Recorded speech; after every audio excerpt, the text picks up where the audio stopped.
Was Terminator 2 inspired by Sting? Terminator 2 Judgement Day is one of the most successful sequels of all time, and director James Cameron credits Sting for coming up with one of the major plot points. Here's how Sting's music inspired Terminator 2. James Cameron said that his inspiration for Terminator 2 came to him while he was writing notes for the film.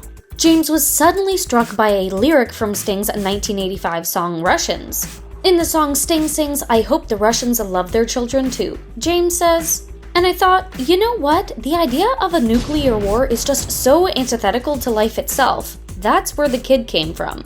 The kid James is referring to is 10-year-old John Connor, played by Edward Furlong in Terminator 2. This is the first time the audience meets John, even though the character was a key part of the first film. In that movie, the Terminator, played by Arnold Schwarzenegger, travels to the past to assassinate Sarah Connor, played by Linda Hamilton, who will eventually be John's mom. In the future, John will lead to a revolution to defeat the empire of robotic Terminators, and the Terminator who wants to prevent that. Obviously, he fails, and in the second movie, we get to meet John as a young boy. Even though James Cameron is known for epic adventure films like the Terminator movies, True Lies, and Avatar, he believes the root of his films is relationships. And that's why he decided to make the Terminator John Connor's protector in the sequel. He tells Ringer, "Sure, there's going to be big, thunderous action sequences, but the heart of the movie is that relationship.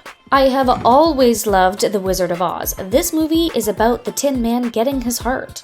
James Cameron also admitted that he didn't want to make the movie without Sarah Connor, played by his ex-wife Linda Hamilton.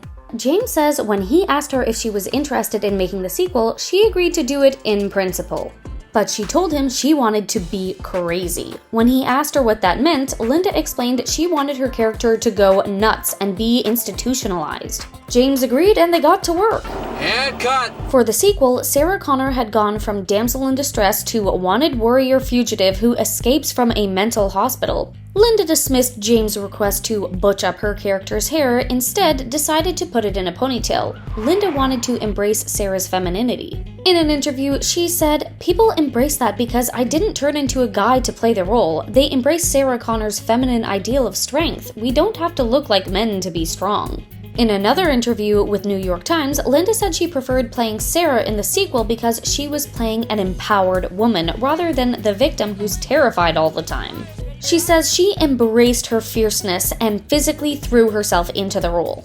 James Cameron was impressed at how strong Linda got for the role. But she trained pretty seriously for, I want to say, probably 5 hours a day. But it wasn't just exercise and weight training. Linda told people that she also completely overhauled her diet to get ready to step into Sarah's shoes again.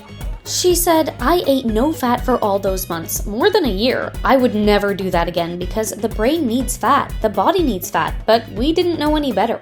Linda wasn't the only one who had ideas about her character. When Arnold Schwarzenegger was asked if he'd join the sequel, his response was, "Just make me cool." According to James, the actor was surprised when he read the script to the sequel and realized this time around the character was a good guy. James remembers Arnold saying, "I don't kill anybody." James replied, "I know, right? They'll never see that coming. Nobody will guess it." Arnold's response? "I don't know how much longer I can take this." Despite Arnold's reservations about the character, Terminator 2 Judgement Day became a massive hit and is generally regarded as one of the greatest films in the action genre. It grossed $520 million internationally and became the highest-grossing movie of 1991 and of Arnold's career. Clearly, everyone's ideas came together to make an amazing film. Thanks, Sting!